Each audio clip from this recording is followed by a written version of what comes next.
இவ்வளவு நாளா நான் தான் உங்களை என் நெஞ்சில குடி வச்சிருக்கேன்னு நினைச்சேன். இப்பதான் புரியுது அது நான் இல்ல, நீங்க தான் என்ன உங்க நெஞ்சில குடி வச்சிருக்கீங்கன்னு.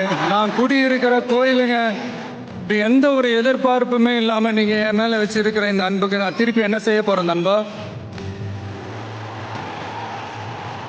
திருப்பி என்னால் என்ன செய்ய முடியும் நண்பா?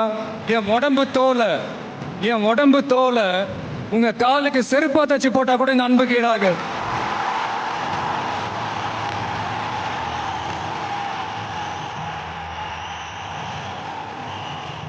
என்ன நாங்க பெருசா கேட்டுவிட்டோம்?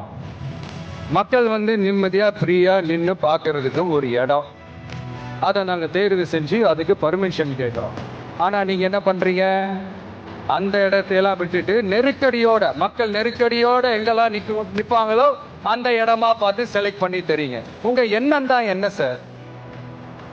நான் அவங்கள பார்க்க கூடாது, அவங்களோட பேசக்கூடாது, அவங்க குறைகளை கேட்க கூடாது, அவங்களுக்காக குரல் கொடுக்க கூடாது, என்னதான் சார் உங்க எண்ணம்?